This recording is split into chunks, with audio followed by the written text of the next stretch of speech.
Hello everyone, welcome back to Sakshi's with this Sadhana. In this video, we will study about effect of change of pressure. So let's start. Effect of change of pressure, we are going to start. तो ध्यान से सुनिएगा.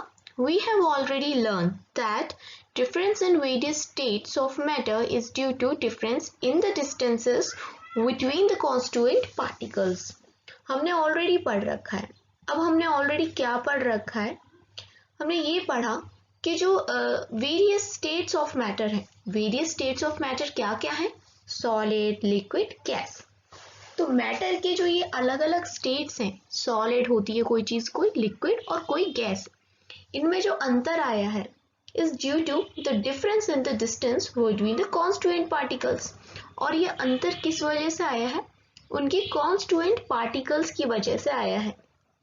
ये आपको पता होगा अच्छे से. सपोज ये एक जो बॉक्स है ये सॉलिड का है, तो इसमें जो पार्टिकल्स होंगे ना वो काफी क्लोज होंगे, बहुत ज्यादा एक दूसरे से अटैच होंगे. ये चीज आपको पता है. फिर मान लीजिए दूसरी जो लेयर मैं बना रही हूँ ये लिक्विड की है, तो इसमें जो पार्टिकल्स होंगे ना थोड़ी दूरी पे होंगे इस तरीके से.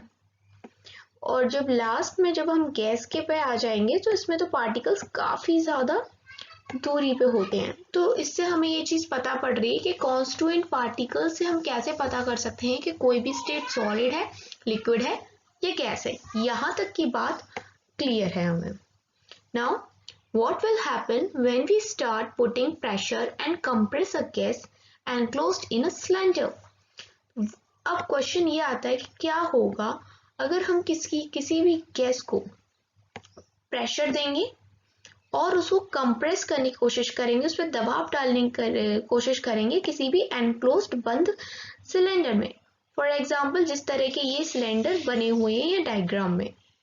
नेक्स्ट क्वेश्चन आता है कि will the particles come closer? क्या इस तरीके से प्रेशर डालने से जो पार्टिकल्स हैं गैस के वो क्लोज आ जाएंगे? ठीक है, एक क्वेश्चन तो यहाँ ये हो गया. दूसरा क्वेश्चन हो जाएगा, do you think that the increasing और decreasing the pressure can change the state of matter? आपको क्या लगता है कि किसी भी स्टेट ऑफ मैटर के प्रेशर को बढ़ाने से या घटाने से स्टेट में कोई चेंज आता है या नहीं आता? तो इन सारी चीजों को हम देखने वाले हैं. फिलहाल हम यहाँ फिगर में देखते हैं. ये 3 सिलेंडर बने हुए हैं. पहले सिलेंडर में देखिए ऊपर एक पिस्टन लगा हुआ है, दिस इज पिस्टन, और ये है एक सिलेंडर. यहाँ गैस भरी हुई है और यहाँ पार्टिकल है. अब हम क्या कर रहे हैं, हमने इस पर थोड़ा सा प्रेशर लगाया. तो जैसे कि आप देखिए जब नींबू को अपने सैलेड में डालते हैं तो आप उस पर एक प्रेशर लगाते हैं और पूरा उसका जो भी जूस है वो आपके सैलेड पे आ जाता है. ठीक है, आप उस पर एक दबाव डालते हैं, फोर्स अप्लाई कर रहे हैं ना थोड़ा सा, तो वो प्रेशर लग रहा है नींबू पे. तो उसी प्रकार हम यहाँ पर एक प्रेशर लगा रहे हैं और ये जो सारे पार्टिकल्स होते हैं, जैसे आपको वो नींबू पिचक जाता है ना, वैसे ही ये पार्टिकल्स भी छोटे से एरिया में आ गए, कंप्रेस हो गए, यानी कि कंप्रेस हो रहे हैं. लेकिन इतने से काम नहीं चला, स्टेट में कोई चेंजेस नहीं आए. तो हमने और ज्यादा इस पे क्या लगाया, प्रेशर लगाया. तो ये और ज्यादा कंप्रेस हो गए और इनकी स्टेट चेंज हो गई, ये लिक्विड स्टेट में कन्वर्ट हो गए.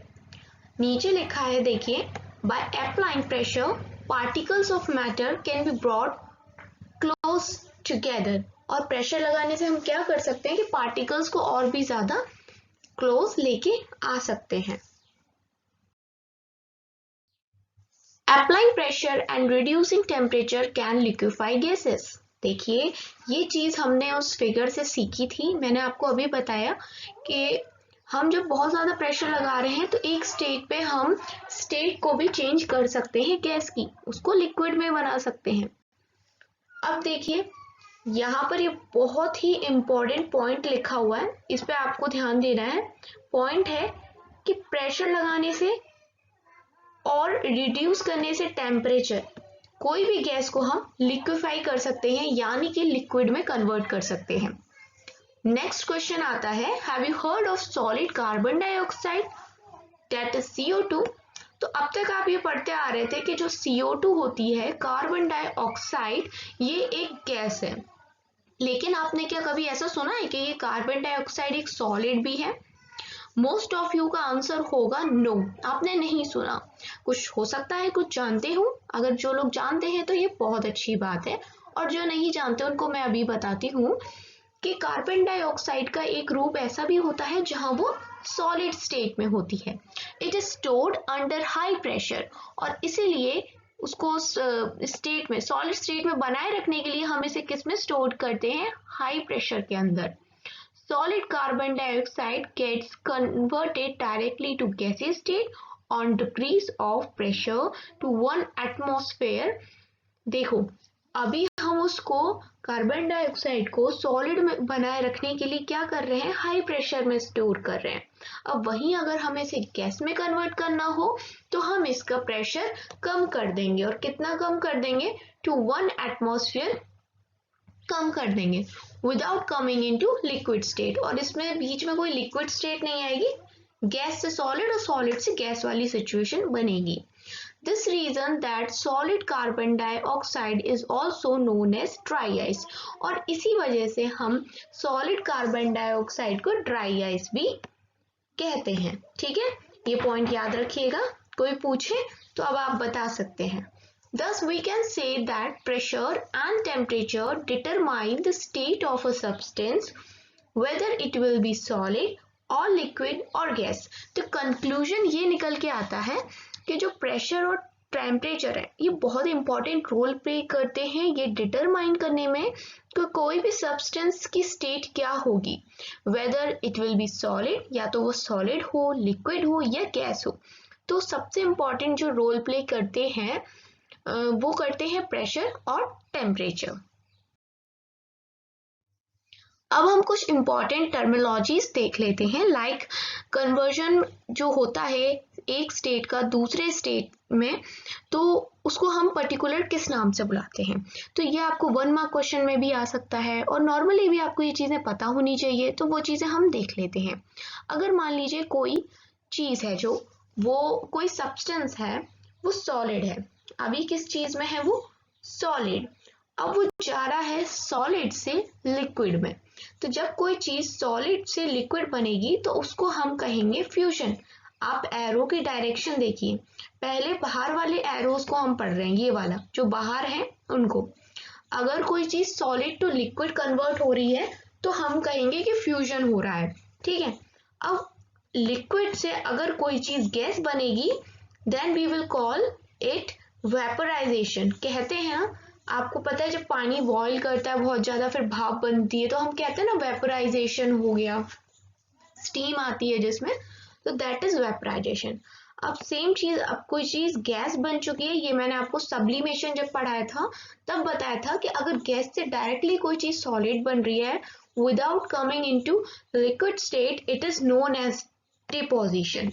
तो एक साइकिल हमारी क्या हो गई? कंप्लीट हो गई। अब हम दूसरी साइकिल देखते हैं। वहीं अगर सॉलिड से कोई चीज डायरेक्टली गैस में बन जाए, ये चीज अभी पढ़ाई थी आपसे इस वीडियो से जस्ट पहले वाली जो वीडियो गई थी उसमें सब्लिमेशन ही डिस्कस किया गया था, तो आपको ये बहुत अच्छे से पता होगा कि अगर कोई चीज सॉलिड से डायरेक्टली गैस में बन रही है लाइक कपूर, तो उसको हम, उस प्रोसेस को हम सब्लिमेशन कहते हैं। वैसे ही मान लीजिए अब कोई चीज गैस है, वाटर साइकिल आप सबने बचपन में बना रखी है, तो जो पानी उड़ के चला जाता है, इवेपोरेट होके चला जाता है, बाद में क्या होता है? कंडेंसेशन की प्रोसेस होती है और वो लिक्विड स्टेट में आता है, फिर बारिश होती है। तो जब कोई चीज गैस से लिक्विड में बनेगी तो उसको हम कहेंगे कंडेंसेशन। ठीक है, अब बारी आती है लिक्विड से दोबारा किसी चीज को हमें सॉलिड बनाना है, तो ये तो बहुत मतलब इजी सा है याद करने के लिए कि किसी चीज को सॉलिड बनाना है तो उस प्रोसेस को हम सॉलिडिफिकेशन कहेंगे। तो ये जो 6 टर्म्स हैं it is very very important, और कई बार क्या होता है कुछ टर्म्स में लोग ना कंफ्यूजन भी हो जाता है उनको, तो जैसे सॉलिडिफिकेशन में तो नहीं होगा, आप ऐसे याद रखो कि किसी भी चीज को अगर हमें लिक्विड से सॉलिड बना रहे हैं तो सॉलिडिफिकेशन। सब्लिमेशन और डिपोजिशन में से आप सब्लिमेशन याद कर लो कि सॉलिड्स को अगर डायरेक्टली कन्वर्ट करते हैं गैस में तो उसको सब्लिमेशन कहते हैं, और सब्लिमेशन का ऑपोजिट होता है डिपोजिशन। अब आपको 3 याद हो गए, फ्यूजन आप याद कर लीजिए, और वेपराइजेशन और कंडेंसेशन तो आप वाटर साइकिल के थ्रू याद कर सकते हैं, अपने दिमाग में बिठा सकते हैं, बिकॉज छोटी सी क्लास से हमें हॉलीडे होमवर्क में मिलता हुआ आ रहा है कि वाटर साइकिल आपको ड्रॉ करनी है। मेनी ऑफ यू आपको ये होमवर्क मिला होगा कभी ना कभी to draw a water cycle, तो आप इस तरीके से ये चीज़ों को याद कर सकते हैं। अब नेक्स्ट वीडियो जो आएगी उसमें हम पढ़ेंगे इवेपोरेशन के बारे में इन डिटेल। और अभी के लिए थैंक्स फॉर वॉचिंग। अगर आप मेरे चैनल पर नए हैं तो चैनल को सब्सक्राइब करिए, बेल आइकन प्रेस कीजिए ताकि आपको सारे नोटिफिकेशन मेरे वीडियोस के मिलते रहें।